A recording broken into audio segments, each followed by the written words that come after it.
Je m'appelle Anne Margalin. Bienvenue dans la saison 3 de Sweet Papy Podcast. Partir ailleurs. Sais-tu qu'à travers de nombreuses cultures, le champ lexical de la mort se confond avec celui du voyage? Monter au ciel, quitter le monde, s'en aller, ce n'est pas un hasard. Lorsque nos proches disparaissent, pouvons-nous partir ailleurs? Dominique a réussi ce chemin, après 5 années de très proche aidance. En ce jour de la Journée de la Femme 2024, je la mets à l'honneur. Elle nous raconte avec une grande émotion le voyage de Halle. Bonne écoute! Quand les bras qui vous ont si longtemps réconfortés se fragilisent, quand vous souhaitez prendre soin avec douceur de ceux qui vous ont donné la vie, vous réalisez que c'est un monde inconnu qui s'ouvre devant vous. Vous êtes proche aidant. La vocation de Sweet Papy Podcast est de vous aider à garder ces moments agréables et mémorables pour maintenir votre équilibre de vie et une relation pleine d'amour avec eux. Avec nos invités, nous vous parlons de toutes les ressources positives, les solutions alternatives et les approches humanistes actuelles. Et nous avons à cœur de vous les transmettre pour vous soutenir et vous aider dès à présent. Alors je vous remercie de passer quelques minutes avec moi pour écouter les conseils d'une experte aidante et rejoindre ainsi une grande communauté bienveillante en cliquant dans le descriptif de l'épisode juste en dessous.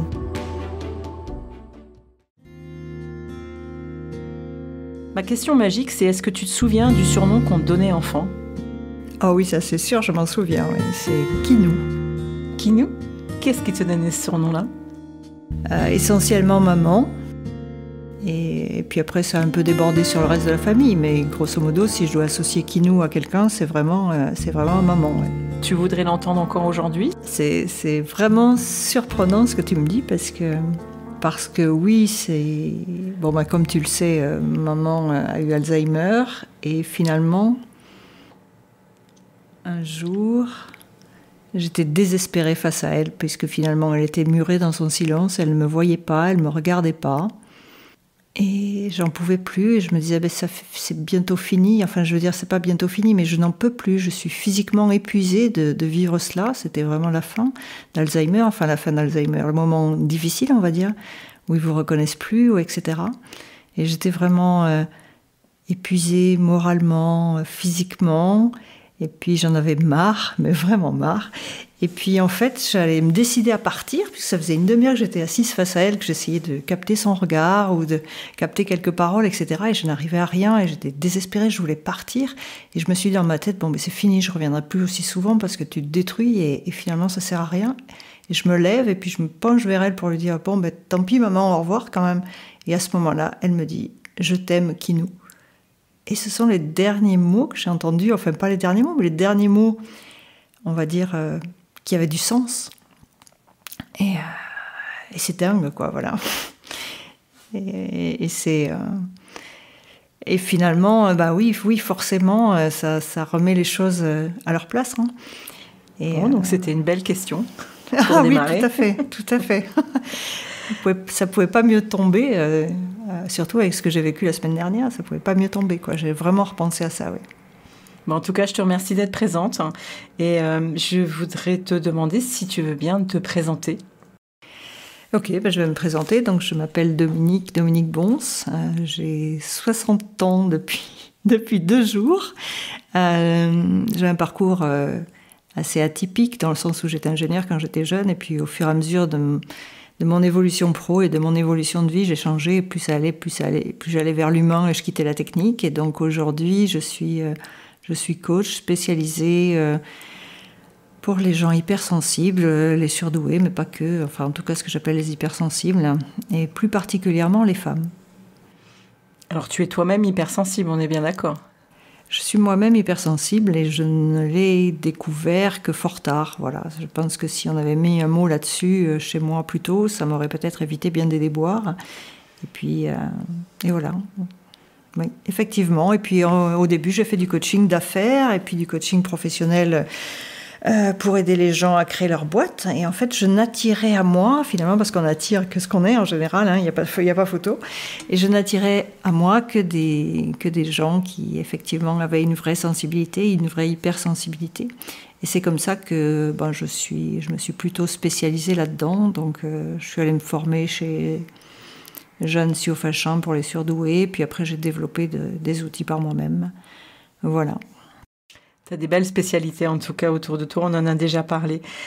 Et moi, je voudrais revenir vers toi, forcément, avec Sweet Papy Podcast, sur ton parcours d'aidante pour ton papa et ta maman, et que tu m'en parles, que tu me dises exactement ce qui est arrivé, comment ça s'est passé pour toi dans un premier temps, et quel a été surtout ton parcours. Bon alors, je vais commencer par préciser, je ne sais pas pourquoi, mais ça me paraît évident que je suis fille unique. Et donc j'ai passé la plupart de ma vie très très loin de mes parents. En fait, à partir de l'âge de 22-23 ans, je suis partie bosser assez loin d'eux. Je me suis retrouvée, il y avait au minimum 700 km entre eux et moi, et puis parfois c'était même 7000, enfin bon bref. Donc mes rapports avec mes parents, c'était, on se voyait, on va dire, peut-être 2 semaines par an. Pas plus. Voilà. Et ça a été ça toute ma vie. Et puis un jour, j'ai pris la décision de redescendre habiter dans le sud-ouest. Je me souviens, c'était en 2016. Et je voulais refaire une vie pro. Et en fait, depuis 2016, bien sûr que je savais bien que mes parents vieillissaient, mais j'avais pas compris que j'allais vivre autant d'années en tant qu'aidante. J'y étais absolument pas préparée. Et donc, effectivement, en 2016, ce qui a démarré, c'est l'Alzheimer pour maman. Ça a été très, très rapide parce qu'elle a eu en plus un accident pendant le parcours. Et donc, du coup, ça a accéléré le processus. Et puis ensuite, effectivement, une fois que maman est décédée, j'ai eu la difficile tâche d'être à nouveau aidante pour mon père qui, ce coup-ci, a eu un cancer. Et donc, j'étais non plus pas du tout préparée. Donc là, je suis à la fois avec une espèce de petit sourire dans la voix, mais aussi des trémolos, forcément. Donc, j'étais vraiment pas du tout préparée à ça. Et voilà. C'est sur quelle durée à peu près? Parce que finalement, tu parles de 2016. C'est assez court, finalement. Oui, c'est finalement assez court. Enfin, moi, en tout cas, j'ai été aidante de 2016 à 2021. Donc, 5 ans. 5 ans. 5 ans pour les deux, du coup. 5 ans pour les deux, avec en plus la période Covid et tutti quanti et confinement. Et donc voilà, oui, 5 ans pour les deux. Et c'était court, mais vraiment intense en fait. Voilà. Donc, qu'est-ce que tu as mis en place sur cette partie de vie déjà en premier sur ta maman? Est-ce que tu es allée à domicile? Comment ça s'est passé? Explique-moi. Pendant une première partie, elle habitait avec mon père, puis ça a vite été insupportable pour lui, donc invivable, malgré le fait qu'ils habitaient dans une résidence pour seniors. Et donc, effectivement, elle a été mise dans un institut spécialisé pour Alzheimer.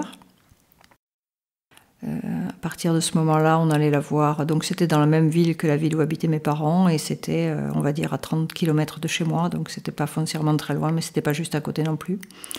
Et donc, à partir de ce moment-là, il y a eu l'avant et l'après maison, mais dans la maison, dans l'EHPAD, entre guillemets, il y a plusieurs stades dans ces résidences-là. Et effectivement, autant le premier stade était pour moi complexe parce que finalement, j'étais pas préparée à ça. Je sais pas pourquoi. Ma mère avait refusé d'aller à l'hôpital de jour, donc du coup, elle était constamment avec mon père qui palliait à toutes ses déficiences, qui palliait à toutes ses difficultés. Et c'est pas que je ne voyais rien, bien au contraire, mais il me cachait pas mal de choses. Et en revanche, je l'ai vu s'effondrer un jour. Et donc du coup, j'étais à la fois l'aidante de ma mère avec Alzheimer, mais aussi l'aidante de mon père qui était fatigué de s'être tellement occupé de ma mère. Et ce qu'on a vécu comme difficulté, c'était le fait de ne pas être entouré. D'abord parce que nous n'avons pas trop de famille, ça c'est certain, mais surtout parce que finalement, il n'y avait pas grand-chose autour. Il y avait bien, je ne sais plus comment ça s'appelle, puisque j'ai pris le parti de zapper un peu tout ça, mais il y avait bien quelque chose, une antenne d'Alzheimer quelque part, un accompagnement, mais en fait, le seul truc qu'ils faisaient, c'est qu'ils offraient des formations. Et en fait, c'est pas des formations, moi, dont j'avais besoin. C'était qu'on m'aide, c'était qu'on m'accompagne, c'était que je puisse parler. Et j'ai cherché désespérément des groupes de parole et j'ai jamais trouvé. Alors, étonnamment, ils se sont ouverts. Là, maintenant, je vois de la pub, là. J'ai encore vu de la pub en allant chez le boulanger ce matin. Ça s'est ouvert en mi-2021, quoi, c'est-à-dire 5 ans après ce que j'ai cherché. Et donc, effectivement, ce dont j'avais besoin, c'était d'échanger avec d'autres. Parce que finalement, on est tout seul face à ça. Et on dégage beaucoup d'énergie. On essaie de faire en sorte que ça aille bien pour tout le monde, pour, comme tu les appelles, sweet papy, sweet mamie. Mais finalement, après, c'est nous qui nous retrouvons seuls, quoi. Et là, j'ai vraiment compris mon désarroi. Parce que oui, je pouvais m'occuper d'eux, mais c'était sans compter que mon hypersensibilité en prenait vraiment un coup, quoi. Parce que finalement, tu sors jamais indemne de cela. Et tu as ta vie de femme quand même à côté, ta vie de femme, ta vie de mère, ta vie quotidienne qu'il faut gérer en même temps. Et effectivement, plus ça va et plus c'est handicapant, puisque tu reprends ton quotidien, certes, mais c'est, enfin, en tout cas pour moi, hein, c'est impossible de faire... Je rentre à la maison et j'ai fermé la porte et il n'y a plus rien, quoi. Enfin, je veux dire, j'ai oublié, ou de mettre des parenthèses en disant c'était pas possible, je n'arrivais pas à faire ça.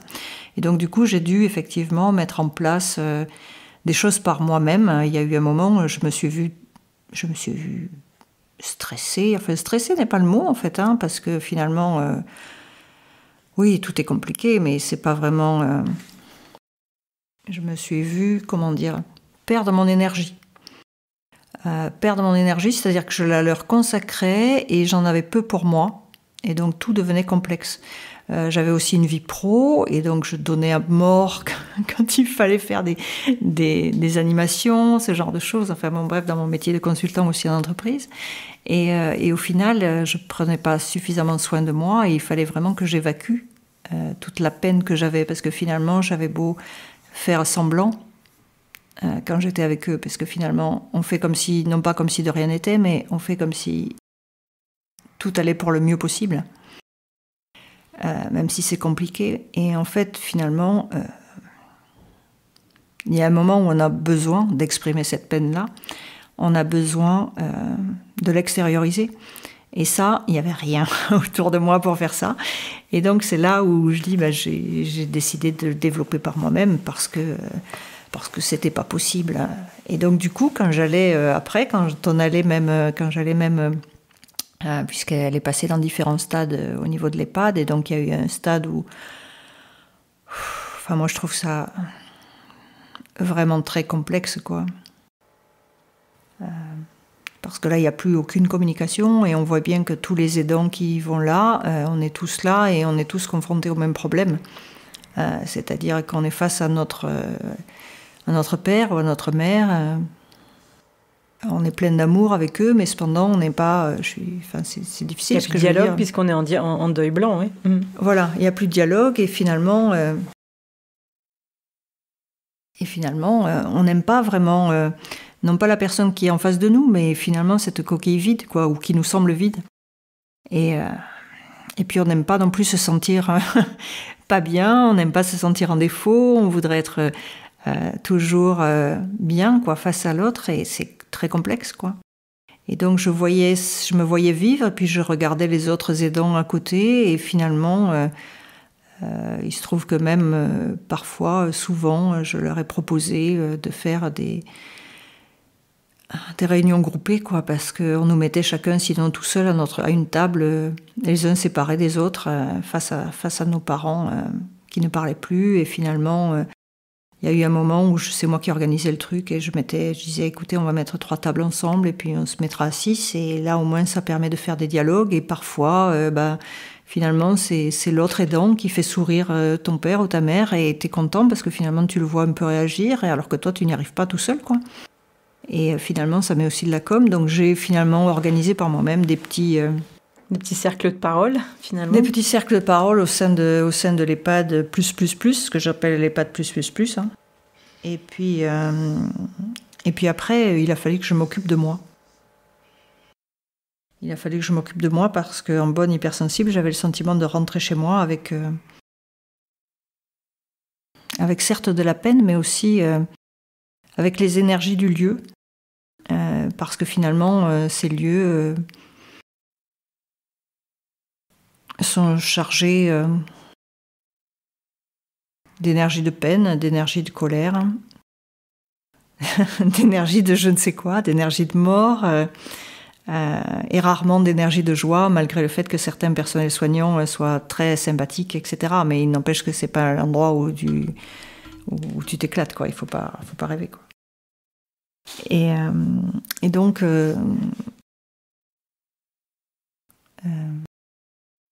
comment dire ?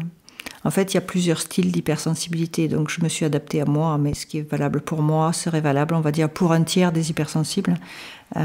Si je veux faire un bref résumé, il y a 3 styles d'hypersensibilité. Il y en a une qui est plus mentale, l'autre qui est plus émotionnelle et l'autre qui est plus physique.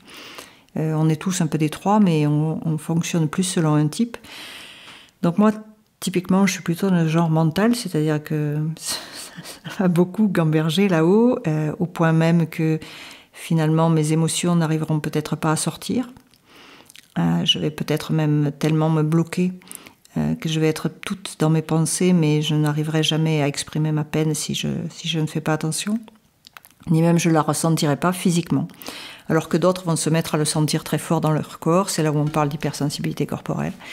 Et puis d'autres seront très dans l'émotion, c'est-à-dire vont avoir des larmes, des expressions, des tristesses incroyables, des joies incroyables, etc., avec des hauts et des bas. Et voilà. Bon, bref, toujours est-il que je ne vais pas faire un cours sur l'hypersensibilité. Non, mais c'est bien, c'est intéressant de le savoir. Parce que comme on parlait des points positifs et des points négatifs qu'on abordera un petit peu plus tard, c'était important de dire effectivement comment toi tu l'as ressenti et de par ton métier aussi, de par tes connaissances importantes à l'époque, parce que c'est pas quelque chose qui t'est arrivé il y a 20 ans et que tu un univers, c'est l'univers que tu ne connaissais pas, mais ta façon de l'aborder t'as été difficile, mais c'était quand même relié à ton hypersensibilité. Et je voulais juste revenir sur ce que tu as dit tout à l'heure sur le fait que tu étais seule par rapport à ça. Et moi, je te confirme, de toute façon, quoi qu'il arrive, on est seul par rapport à nos décisions dans cet univers-là. Est-ce que si tu avais eu la possibilité de parler avec quelqu'un, de te soulager, entre guillemets, qui tu aurais vu en face de toi ou quels sont les moyens, si tu avais eu une baguette magique, on va dire, qu'est-ce que tu aurais attendu ? Parce qu'il y en a beaucoup d'aidants qui m'ont dit, effectivement, on est seul, on est isolé, etc. Et à chaque fois que je pose la question, je dis, mais si vous aviez eu à ce moment-là quelque chose, de quoi vous auriez eu besoin et est-ce que vous l'auriez réellement accepté ? Quand vous êtes dans votre peine, quand vous êtes dans cet univers un peu fermé et où vous avez l'impression que la coquille, c'est vous et votre proche, en fait. Moi, ce que j'aurais vraiment aimé, c'est un peu ce que j'ai mis en place, c'est-à-dire le fait que finalement, on me laisse pas seule avec ma mère, que parfois il y ait des ateliers de groupe, que si c'était pas des ateliers de groupe, tu vois, par exemple, je peux comprendre qu'on ne mette pas d'ateliers de groupe avec les malades atteints d'Alzheimer, quoique pourquoi pas, hein, je veux dire, ça m'aurait vraiment plu qu'il y ait des petits ateliers du style jardinage, tu vois, ou ce genre de choses, et finalement on fait des choses avec les gens, on n'est pas là en train d'attendre que le temps passe. Donc j'aurais vraiment eu envie de ça, j'aurais vraiment aimé qu'il y ait, je sais pas, du style une fois par semaine ou 2 fois par semaine, une espèce de permanence où tu sais que, ok, tu vas voir ta maman, mais après tu peux aller voir quelqu'un et tu peux aller discuter. Un soutien psychologique important. Ouais, ou un truc où tu te lâches, quoi. Où c'est à toi qu'on fait faire du jardinage ou du machin ou de l'écriture ou ce que tu veux ou ce que je faisais moi toute seule chez moi en rentrant parce que je me suis beaucoup défoulée en écrivant ou je me suis défoulée en allant faire des séances d'art-thérapie ou ce genre de choses mais ma foi c'était moi toute seule dans mon coin qui faisais ça, je pense que j'aurais adoré partager ça avec d'autres parce que finalement le partage, la communion, il n'y a rien de mieux pour comprendre et pour se dire qu'on n'est pas seul, parce que même si on est seul, les autres vivent la même chose, et le fait qu'il y en ait un qui parle fait que les autres se parlent davantage, et finalement, c'est bien, quoi, enfin, je trouve. Enfin, en tout cas, c'est ça que j'aurais aimé. Vraiment, j'aurais aimé ça. Oui, ce qui est étonnant, c'est que tout à l'heure, tu as dit il fallait que je sorte de cette ambiance-là parce que c'était tellement chargé que j'avais du mal à y rester aussi. Donc, est-ce que tu aurais pu y rester pour faire ces ateliers malgré cette ambiance ? Ah oui, j'aurais pu y rester pour faire un atelier si le truc avait été prévu pour ça. Tu vois, là, en fait, tu peux pas rester parce que tu arrives, tu sonnes, bon, tout est fermé, tout est barricadé, donc tu sonnes, on t'ouvre et on te dit, voilà, votre maman est là-bas. Bon, effectivement, ta maman est là-bas, assise sur un fauteuil médical, face à une table où il n'y a rien dessus. Et puis, ils sont tous séparés. Enfin, au début, c'était pas ça. Hein. Je veux dire, au début, elle discutait avec d'autres, etc. C'était pas vraiment ça. Il y avait effectivement des difficultés et tout, mais c'était pas ça. En fait, finalement, là, ce dont je te parle, c'est... Le début est assez supportable, même si je pense que des mini-aides sur comment ça va être après, tu vois. Au début, j'aurais aimé savoir comment ça allait être après. Moi, je suis quelqu'un, si tu me dis ce qui va arriver après, j'ai moins peur, tu vois. Tandis que si je sais pas... c'est dur, quoi. Enfin, de me mettre devant la réalité, quoi. Alors, bon, bien sûr qu'on voit des films, etc. Mais même si tu vois des films à la télé, c'est toujours beaucoup plus édulcoré, quoi. C'est comme, ça me fait penser à l'amour et au roman d'amour, quoi. Je veux dire, ça n'a rien à voir. Et ben, c'est pareil, quoi. Un film sur Alzheimer et Alzheimer à la réalité, ça n'a rien à voir. Ouais, tout à fait. Ça n'a absolument rien à voir. Justement, ce que tu as mis en place, c'était vraiment pour t'aider toi. En parallèle, tu avais quand même ton papa. Donc, c'était une autre analyse de la situation à faire. Du coup, tu avais 2 situations à gérer dans ta tête, et physiquement, moralement. Ouais, j'avais 2 situations à gérer. J'avais en fait... Parce qu'il avait besoin d'appui, j'imagine aussi. Ton papa. Il était autonome, hein, puisqu'il n'a été malade qu'après. En fait, finalement, ce que j'ai pas compris, c'est que finalement, pendant que tout le temps où ma mère avait Alzheimer et était à l'hôpital, il s'est jamais fait soigner, il s'est jamais fait suivre. Ça, je pouvais pas le savoir, tu vois ce que je veux dire. J'étais pas au courant de ça, mais bon, finalement, il était tout à fait autonome. Par contre, ce que j'avais beaucoup... ce qui était très compliqué, c'est que, en fait, j'allais le voir 1 fois par semaine. Et en fait, que ce soit lui comme moi, notre moment d'échange et de partage, c'était finalement de sortir de la résidence pour seniors, même s'il était très bien dans laquelle il était, et on allait au restaurant. Et donc, on prenait un repas tous les 2, on prenait un bon verre de vin, enfin le genre de truc qui est finalement très convivial entre un père et une fille, hein, si ce n'est que finalement, après le repas, pouf, on allait voir maman. Et donc, du coup, en termes de digestion, c'était compliqué. Tant physique qu'émotionnel, quoi, en fait, tu vois. Et donc, on passait un moment avec elle tous les 3. Et puis ensuite, on l'a quitté, et là, je ramenais papa chez lui, et là, c'était émotionnellement compliqué parce que c'était un homme, parce qu'il se tenait, mais parce que je sais aussi que si je suis hypersensible, c'est que mon père l'était aussi également, mais que finalement, il ne montrait jamais rien non plus. Et finalement, là, on était tous les 2... une situation complexe à gérer, et puis je devais le quitter. Et puis je devais rentrer chez moi après le soir, et je le laissais tout seul, et ça aussi c'était dur, quoi. C'était vraiment dur. Et cependant, on parlait un peu de nos ressentis, mais pas beaucoup. Et avec du recul, je regrette aussi qu'il n'y ait pas eu ce genre de groupe quand il était là, parce que moi, j'avais la capacité de rentrer chez moi et ensuite de me libérer par moi-même, d'accord ? J'écris, je fais des choses, je fais de l'EFT, donc toutes les techniques que je connaissais, je me les mettais en place pour moi, et donc ça pouvait me libérer. Mais pour lui, il y aurait eu ces groupes-là, je l'aurais amené avec moi, et au moins, il aurait lâché des trucs. Tu penses qu'il l'aurait fait ? Oui, il parce l'aurait fait. Parce qu'arrivé à un certain âge, des fois, ils n'acceptent pas, ils restent fermés, ils restent enfermés dans leur peine, en fait. Il l'aurait fait parce que j'aurais été avec lui, et parce que ça aurait peut-être eu un aspect un peu plus ludique, si tu veux.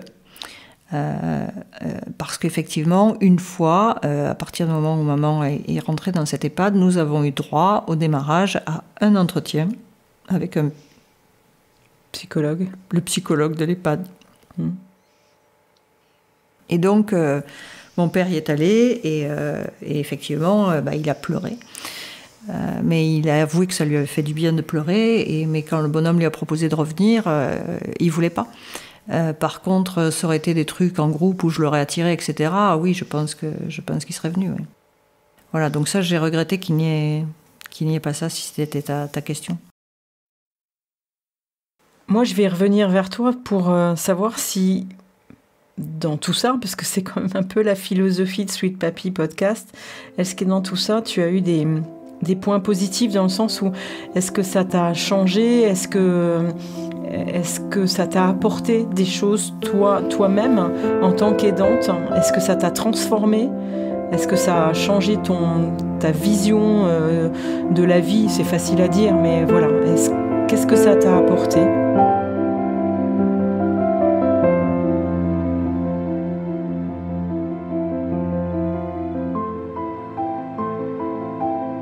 Ça m'a apporté de la profondeur, dans le sens où vraiment tu ressens les émotions plein pot, quoi. J'avais, bien sûr, je connaissais le monde de l'émotion, même si c'est toujours complexe, et puis de par mon métier, forcément, je connais ça, mais là, tu les vis pleinement. Elles sont parfois enfouies profondément, hein, ta tristesse, etc., tu l'enfouis profondément. Et un jour, tu comprends que pour être bien avec toi-même et pour être bien avec eux, il faut que tu arrives à l'exprimer parce que sinon, tu ne pourras jamais être bien avec eux jusqu'au dernier jour. Tu ne pourras pas les accompagner jusqu'au dernier jour. Et donc, du coup, quand je dis ça m'a apporté de la profondeur, j'ai dû lâcher prise. J'ai dû lâcher prise sur le fait de vouloir être irréprochable, hein, de vouloir tout faire très bien comme une aidante, de vouloir que ça ne se voit pas, de vouloir faire comme si de rien n'était quand mes enfants venaient me voir, par exemple. Et du coup, il se trouve que moi, mon meilleur moyen pour m'en sortir, c'était effectivement des techniques de développement personnel telles que du tapping, là, de l'EFT, ou sinon un peu de respiration, mais ça, je suis pas très douée. Mais en fait, mon plus gros moyen pour m'en sortir, c'était d'écrire. Et donc, je me suis inventé un personnage imaginaire. Ça va te rappeler quelque chose, hein. Je me suis inventé un personnage imaginaire qui s'appelait Al, A-L, comme Alzheimer, bien sûr. Et c'était un homme qui avait décidé de venir chercher maman et qui était profondément amoureux d'elle. Et qui allait donc me l'emporter dans un monde où je la retrouverais pas, mais en tout cas où elle serait heureuse, quoi. Et j'avais oublié ça. Et donc en fait, j'écrivais à ce Hal. Sous quelle forme tu lui écrivais ? Ah ben j'ai fait des textes, hein. J'ai fait des textes avec... Des petits carnets ? Comment tu faisais ? Non, en fait... Non, j'ai même fait une expo photo à un moment, mais qui est passée un peu inaperçue parce que je sais pas, parce que j'ai pas trouvé le lieu peut-être. Et en fait, je mettais toujours une image, hein, enfin une photo, quoi. Et à partir de la photo, ça m'inspirait un texte, et donc du coup, j'écrivais. Moi, j'écris toujours sur l'ordi, et puis de temps en temps, j'imprime, quoi. Et du coup, je faisais des montages. J'ai même fait un mini-livre. J'ai même fait un mini-livre avec des poèmes sur justement ces lettres à Al, quoi, parce que Alzheimer, ce mec-là, il m'a emmené ma mère. Hein. et le pire, c'est que c'était pas drôle. Voilà, c'était pas un mariage très sympathique. Oui, mais tu disais que c'était un monde, t'avais l'impression qu'il l'emmenait dans un monde un peu merveilleux. Oui, à la fois, il l'emmenait dans un autre monde, et du coup... Plutôt que d'imaginer que c'était un monde où il se passait rien, je me suis imaginé qu'elle vivait dans un autre monde et qu'au début on était dans deux mondes, qu'elle faisait des allers-retours entre le mien et le sien et qu'au fur et à mesure, elle n'était plus que dans le sien. Et c'est un peu ça que j'ai imaginé tout le temps et ça me permettait de mieux vivre cette séparation, de la formaliser par écrit.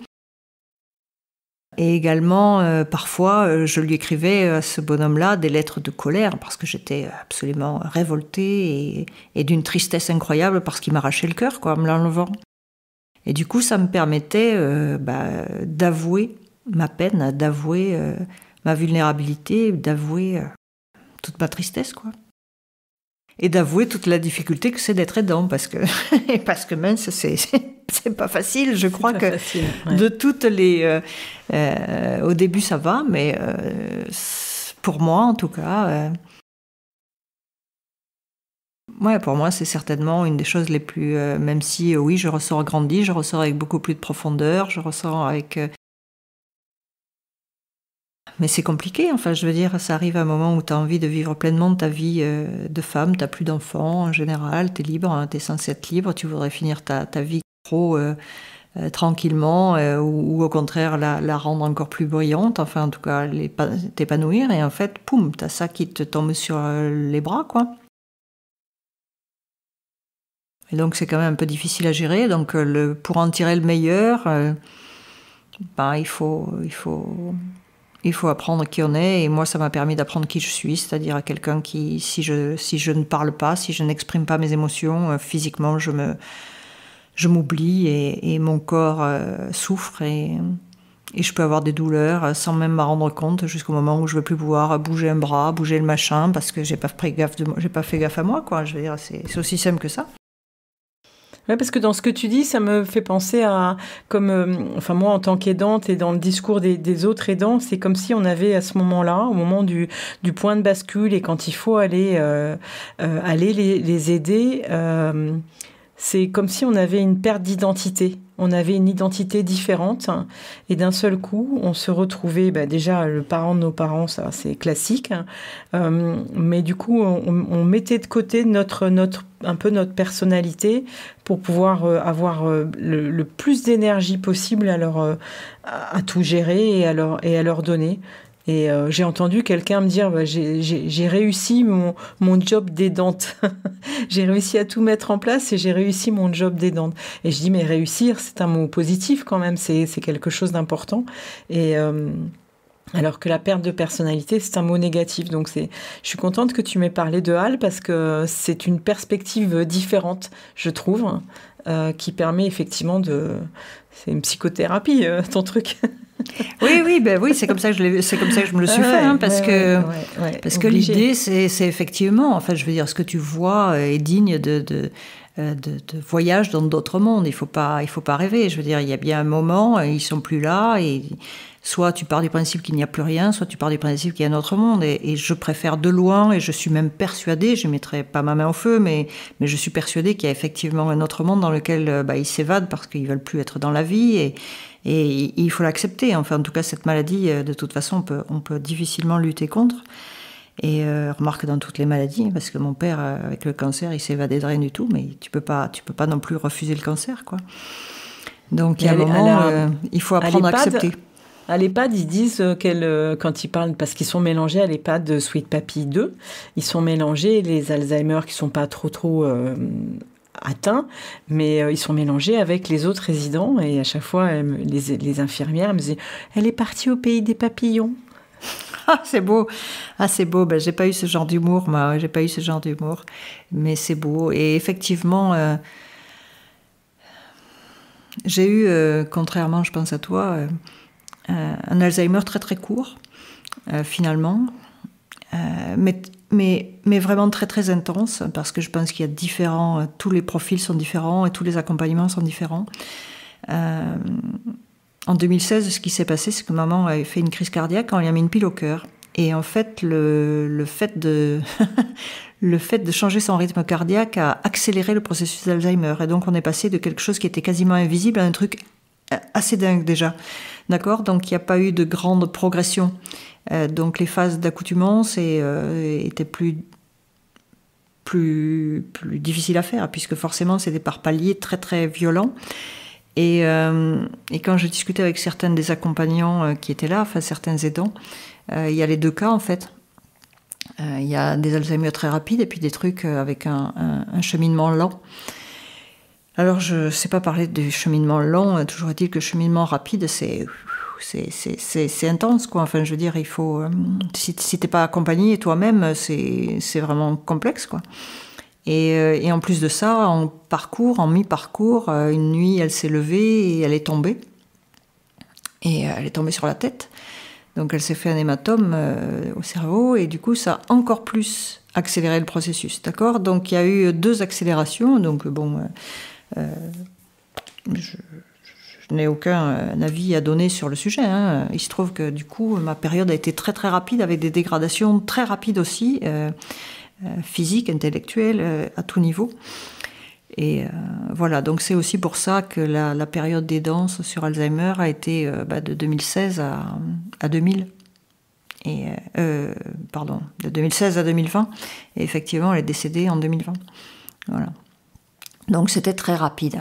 Donc du coup, étant très rapide et très violent, j'avais besoin d'exutoires très forts, tu vois. Enfin, je veux dire, j'aurais eu besoin d'être accompagnée. Il y avait vraiment rien autour. Là maintenant, il y a des trucs, les cafés Alzheimer, les Lions machin, Alzheimer et compagnie. Donc je me rends compte que ça démarre, mais rien quoi. Donc voilà. Et après aussi, ce que j'ai fait, j'ai travaillé aussi. Avec j'habite à Cabreton dans les Landes et à côté mes parents étaient donc à Dax et à Dax c'est aussi un lieu où il y a des cures thermales et du coup j'ai bossé avec une cure thermale pour essayer de monter des cures pour aidants parce qu'en fait finalement je veux dire t'as aussi besoin qu'on te chouchoute, t'as aussi besoin qu'on te masse le dos, qu'on t'envoie de la flotte sur le dos pour défaire les tensions, de la boue à ne plus finir. Enfin, moi, je veux tout. Il y a un moment, pour faire lâcher la tête, il faut aussi se faire du bien au corps. Hein. Et donc, j'ai aussi travaillé avec eux pour essayer de monter ce genre de cure avec justement les ateliers dont je parle. Eux, ils faisaient la cure et moi, j'essayais de faire les ateliers à côté parce que... Voilà. Et puis, bon, finalement, c'était 2020 et le Covid est arrivé. Donc, voilà. Oui, mais l'idée était belle. Je suis sûre qu'aujourd'hui, ça existe, qu'il y a d'autres perspectives. Je voudrais revenir sur maintenant, en fait. Sur, aujourd'hui, cette situation, ces 2 situations avec ton papa et ta maman, c'est terminé, malheureusement. Tu es dans l'après et on ne peut pas dire que dès que nos parents décèdent, c'est terminé, la porte se ferme, en bonjour, je reprends ma vie entre guillemets d'avant, on le sait, ça n'a rien à voir, on continue différemment. Quelle est la suite à donner selon toi ? Pour se protéger aussi, parce qu'il y a une suite derrière. La suite à donner, c'est le contraire de ce que j'ai fait, je pense. Donc effectivement, 2020, décès de maman, c'était une semaine avant le confinement, avant qu'on nous enferme. Là. Et du coup, on parle de deuil blanc et donc on se dit, écoute, ça va être un véritable soulagement. Et en l'occurrence, j'ai effectivement vécu le démarrage du confinement, je dois avouer, comme un soulagement, parce qu'à la fois, je pouvais rester chez moi et j'avais plus à faire des allers-retours et vivre des choses très complexes. Et à la fois, ça me coupait aussi un peu de mon père, puisque même les 50 km n'étaient pas possibles à faire. Et donc, on se voyait que par visio et tout allait bien. Et en fait, j'ai essayé de zapper. Bon, le confinement a fait que j'ai essayé de zapper, puis ensuite, il y a eu... J'ai eu le Covid, mon père a eu le Covid, mon père a eu le cancer, etc. Et en 2021, mon père décède. Et donc, après 2021,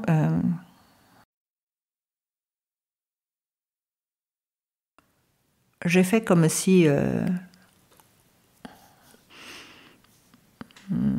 tu sais, la chanson, là, The Show Must Go On. C'est-à-dire que, certes, t'es triste, mais la vie doit reprendre. Et donc, comme je suis fille unique, c'est sûr, t'as personne avec qui discuter du fait que tes parents soient décédés, donc du coup, t'en parles pas. Tes enfants habitent à 700 km et puis ils sont jeunes, ils ont leur vie pro qui démarre ou qui a démarré. Enfin bon, bref, donc tu leur en parles pas, BZF non plus. Et du coup, tu vis avec ça. Et en fait, il y a le passage de l'aidant au passage du deuil. Je ne parle pas des formalités, tutti quanti, ça c'est bien emmerdant, c'est pénible, mais au moins tu as quelque chose à faire.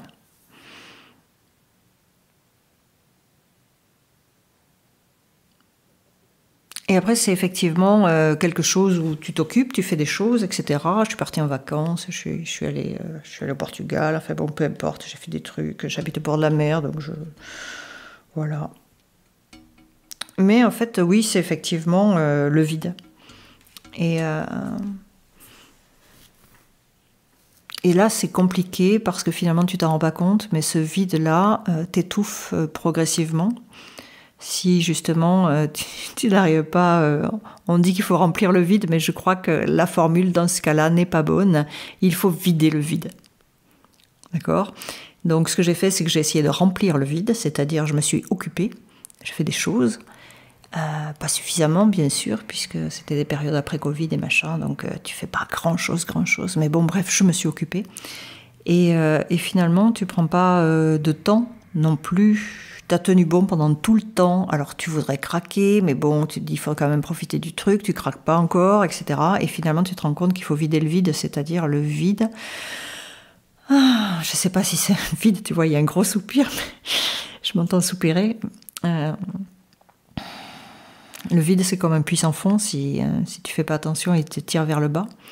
Et il bouffe également ton énergie, et voilà. Et donc, du coup... ce qu'il faudrait faire après, c'est presque la même chose que l'avant. Il y a un moment où il faut pouvoir échanger. Il faut pouvoir faire des activités qui permettent de lâcher ça. Voilà. Et on revient sur le soutien psychologique ? On revient sous... je sais pas si c'est le soutien. Oui, peut-être que ça s'appelle un soutien psychologique ou un accompagnement, ou en tout cas prendre vraiment conscience de qui on est, de ce vide et de l'accepter. Et de l'accepter, de le dessiner, de faire quelque chose, quoi, d'en faire quelque chose. Et t'as pas eu envie d'accompagner les autres, du coup, ceux qui étaient encore dedans, sur le moment, ça m'est pas venu à l'idée, et là, ça recommence à me venir à l'idée. D'accord ? Sur le moment, ces ateliers dont tu parlais, voilà, aujourd'hui, rien ne t'empêcherait sur le moment, de j'ai le eu qu'une idée, c'était m'éloigner de tout cela, parce que finalement, j'ai quand même vécu 5 ans à fond, et puis c'est pas gai, et voilà. Et bon, ce qui est beau, c'est d'aider les gens, mais quand même, voilà. Et penser à soi. Mais avec du recul, oui, je pourrais le faire. Sur le moment, j'étais pas capable de le faire. Là, ça fait 1 an et demi, tu vois. Ça fait 1 an et demi, et finalement, je me suis rendu compte que j'avais pas fait le deuil de. Enfin, j'ai eu du mal à faire le deuil des deux. D'abord parce que tu crois que tu t'y es tellement préparé, parce que tu sais que c'est inévitable et qu'on te parle de deuil blanc et de machin, et que tu lis tellement sur le sujet que tu te dis ok, j'ai fait la moitié du chemin, j'ai fait les 3/4 du chemin, je suis cool. Et en fait, je suis pas sûre qu'il n'y ait pas, que la part derrière soit négligeable. Voilà. Donc il y a un moment où il faut apprendre à non pas à dire au revoir, mais à dire à ses parents qu'on les aime. Parce que finalement, pendant toute cette période d'aidance et de fin de vie, finalement, c'est tellement compliqué. Je dois avouer qu'il y avait un moment, j'en avais ras-le-bol, quoi. Tu vois ? Donc, moi, je veux bien sweet papy, sweet mamie. Je les aime, si tu veux, mais quand même, je peux pas dire que j'ai vécu ça avec joie et dévouement, quoi. Je veux dire, j'aime mes parents, donc je l'ai fait, et puis en plus j'étais la seule, donc je vois pas, et je me sentais absolument pas capable de les laisser seuls. C'était impossible, quoi. Je veux dire, c'était plus fort que moi, c'était Parce viscéral. que t'aimes pas le terme dévouement, en fait. Peut-être, mais en tout cas, mais quoi qu'il en soit, même si je me dévouais, je ne pouvais pas nier qu'il me gâchait la vie. D'accord ? Que cette phase-là de vie, j'étais pas préparée à la vivre. Et je savais, voilà quoi. Et après, bon, peut-être parce que je suis quelqu'un qui a du mal face à la mort, ou je sais pas, mais en tout cas, j'étais pas prête à le vivre. Et donc, effectivement, une fois que les 2 décès ont eu lieu, eh bien, il y a eu effectivement un grand vide, parce que finalement, tes 2 racines n'existent plus, hein, quoi qu'il en soit. Tu t'en rends compte que quand ils sont partis, hein, que finalement, tes parents, quels que soient les rapports que tu as avec eux, hormis s'ils ont été vraiment odieux ou méchants avec toi, mais sinon, ça fait quand même partie intégrante de toi, et donc il manque effectivement quelque chose, et que là, il faut vraiment que tu te rattaches avec tes 2 pieds à toi, et que tu deviennes vraiment adulte. Parce que tout à l'heure, je rebondis sur ce que tu as dit tout à l'heure, peut-être, je fais un peu diversion là, mais tu as parlé d'une dame qui avait dit qu'elle avait pleinement vécu son rôle d'aidante. Donc je sais pas, un truc comme ça, je me souviens plus. Elle avait réussi. Elle avait réussi son rôle d'aidante. Son rôle d'aidante. Eh bien moi, ce qui m'est venu tout à l'heure à l'idée, et qui me revient là maintenant, c'est que finalement, tu es quand même si tu es obligé de te positionner comme le parent de tes parents, et donc en tant qu'aidant, il n'empêche que tu seras toujours l'enfant de tes parents. Et donc, après avoir vécu un rôle qui finalement n'était que peu le tien, si tu fais pas attention, tu ne joues que le rôle du parent de tes parents, et tu négliges la petite fille qui pleure, tu vois. Tu négliges le petit garçon qui est triste. Parce que justement, tu dois être dans ce rôle-là. Tu as 90% du temps dans le rôle du parent de tes parents, ou dans le rôle de l'aidant de tes parents. Et tu oublies que tu es une petite fille ou un petit garçon qui a vraiment de la peine, parce qu'il est tout seul, face à un truc qu'il ne sait pas gérer, face à une tristesse incroyable. Et donc du coup, eh ben, quand c'est fini, comme tu as nié ce petit garçon et cette petite fille qui avait eu peur pendant longtemps, mais ça revient. Je suis désolée. Mais c'est ça, ouais, c'est ce que tu disais avec ton père, où tu disais que justement, là, ces derniers temps, il y avait beaucoup de choses qui remontaient, du coup, et où tu t'es dit, mais c'est ça, j'ai pas fait attention à ça, j'ai pas fait attention à leur départ, pas suffisamment, de ce que j'ai compris que tu m'avais dit. Voilà, oui, c'est ça. Et du coup, après, si tu essaies de revivre ta vie d'adulte sans essayer de consoler cette petite fille ou ce petit garçon qui se retrouve tout seul et qui a perdu ses parents et qui ne sait plus très bien où se stabiliser, eh bien, il y a un truc qui loupe. Voilà, il y a un choc, effectivement. Il y a un choc, et toi, tu l'as payé cher. Ah oui, moi, je l'ai payé cher, oui. Je l'ai payé cher parce que finalement, une fois que mes parents sont décédés, j'ai décidé de faire des choses que je m'étais jamais permis de faire tant qu'ils étaient là.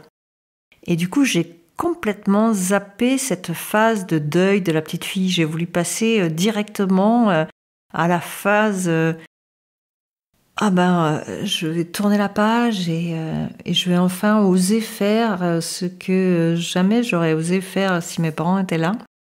Et du coup, j'ai complètement zappé cette petite fille qui était seule, qui avait souffert. Et effectivement, ça me joue des tours au niveau de la santé. C'est vraiment surprenant, mais en fait, à chaque fois que j'ai cet incident de santé, ça fait 2 fois qu'il se reproduit. Il se trouve que j'ai 2 parents, donc je me dis c'est peut-être un signe. La première fois, donc j'ai perdu la parole. Et bref, j'ai été hospitalisée, ils n'ont pas trouvé ce que c'était. Et puis, en rentrant chez moi, pendant 4 ou 5 jours, j'arrivais plus à dormir la nuit. J'étais morte de trouille. C'était irrationnel dès que j'éteignais la lumière, tellement j'avais peur d'aller dans le noir. Et donc là, ce coup-ci, je suis allée me faire aider. J'ai fait une séance de MDR, donc c'est une psychothérapie brève où on te fait bouger les yeux de manière à faire disjoncter ton inconscient. Et on a travaillé sur le décès de mon père. Bouf, une séance, je suis rentrée chez moi et depuis, j'ai dormi. Et donc j'ai dormi pendant 2 mois sans aucune difficulté, je croyais que j'allais bien. Et là, ressucette, voilà que j'ai à nouveau ce genre d'incident où je repère à nouveau la parole.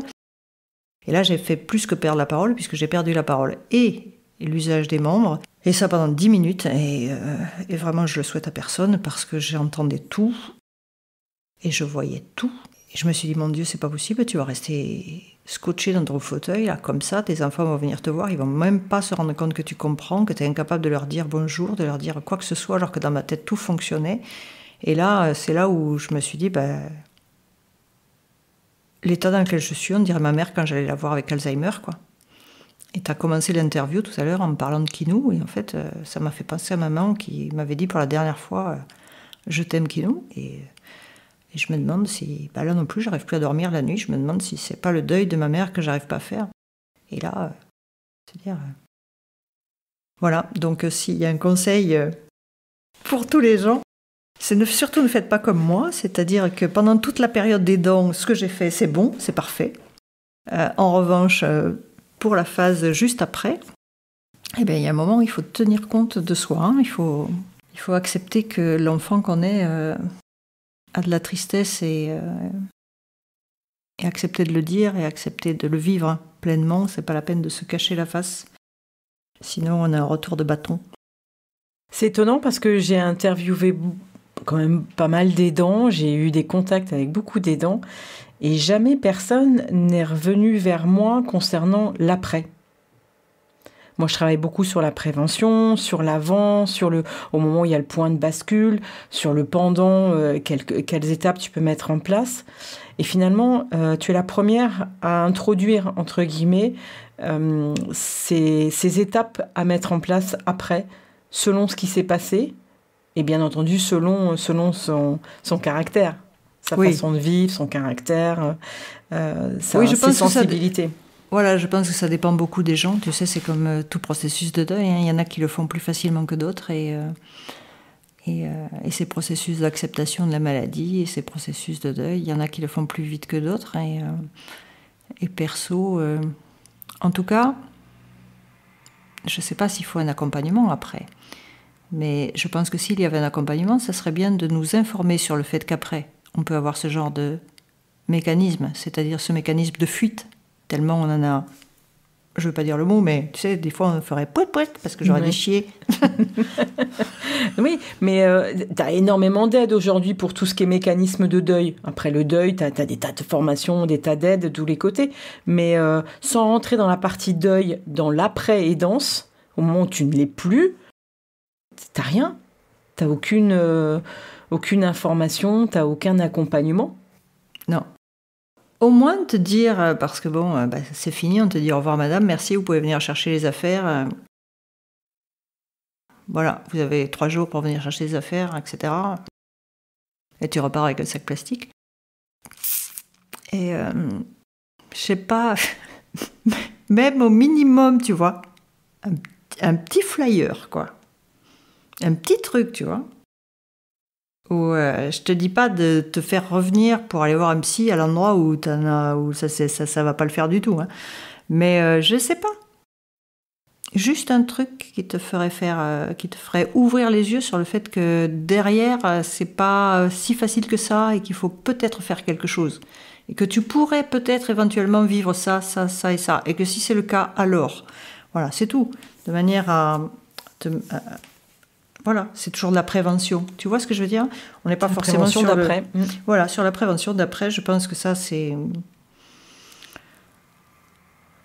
Ouais, c'est nécessaire. En tout cas, ça ferait du bien. En tout cas, ça ferait du bien.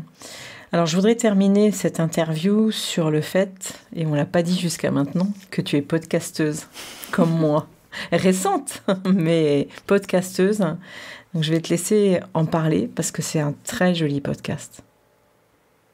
Alors oui, comme je l'ai dit tout à l'heure, j'ai décidé de faire, après le décès de mes parents, ce que je ne m'étais pas permis de faire avant. Alors je n'ai aucune idée pourquoi. Enfin si, bien sûr que j'ai une idée. C'est parce que la sexualité avait toujours été tabou chez moi. C'était toujours un sujet dont on ne parlait jamais, ou sous forme d'humour, bien sûr. Et j'avais appris très très tardivement que mes deux parents, que ce soit mon père comme ma mère, avaient été abusés quand ils étaient jeunes. Donc je comprends beaucoup mieux pourquoi on ne parlait pas de sexualité à la maison et pourquoi tout cela était complètement tabou. Et cependant, en tant que femme, en tant que coach, en tant qu'accompagnant des femmes à se développer, à affirmer qui elles sont, à dépasser un certain nombre de difficultés et à vraiment comprendre qui elles sont vraiment, je pense que la sexualité a toute sa part dans la vie. Et du coup, je me suis lâchée. Et donc, j'avais déjà commencé à écrire de la même manière que j'avais écrit pour Alzheimer. J'avais écrit Un homme virtuel, tout ce qu'une femme a envie aimerait raconter à un homme. Aimerait lui expliquer comment elle réagit, aimerait lui expliquer ce qu'elle attend d'un homme, ce qu'elle attend de la sexualité, ce dont elle a peur, ce dont elle a envie. Voilà, tout ce qui normalement ne se fait pas ou devrait se faire, mais que les femmes n'osent pas faire.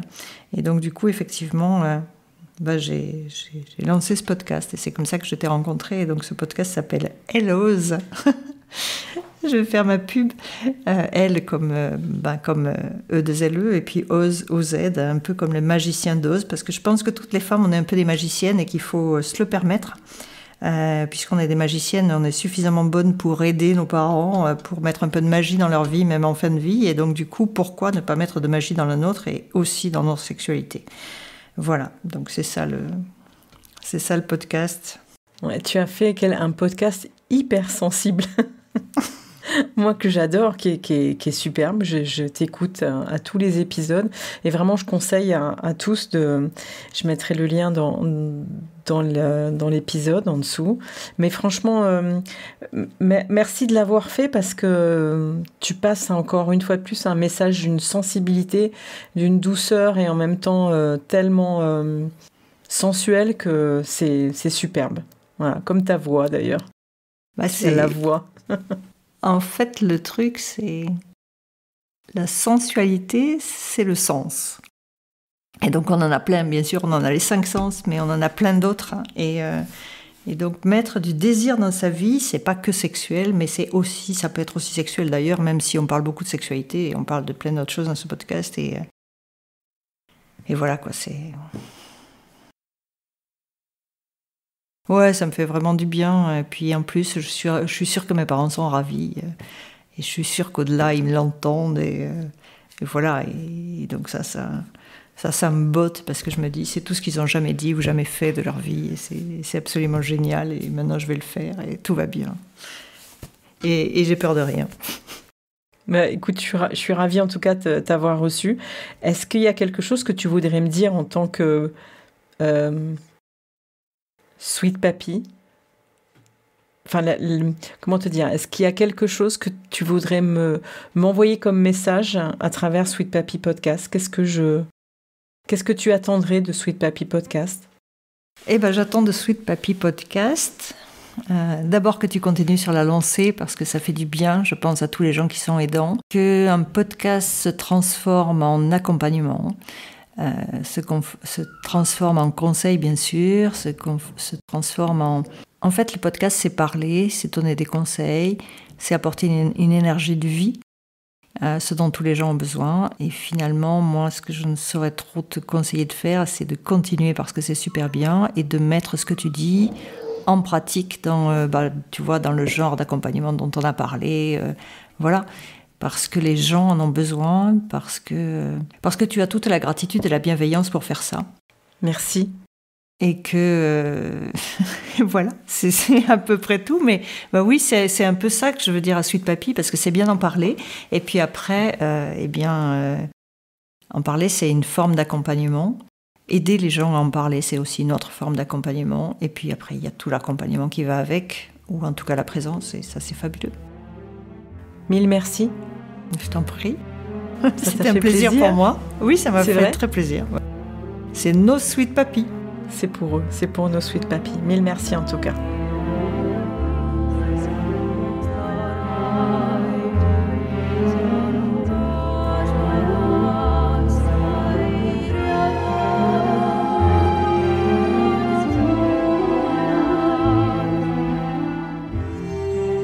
Voilà, on clôture cet épisode de Sweet Papy Podcast et Dominique Bon sur une note qui, je l'espère, résonnera dans le cœur de chacun. L'interview de Dominique nous a offert une fenêtre sur le monde complexe et profondément émouvant des personnes hypersensibles, tout en mettant en lumière les défis et les besoins des aidants. Ouf, son témoignage était fort quand même, riche d'humanité et de sincérité. Et puis il nous rappelle combien il est crucial de s'entourer de soutien, d'exprimer nos émotions et de chercher des moyens constructifs pour faire face au deuil et à l'accompagnement.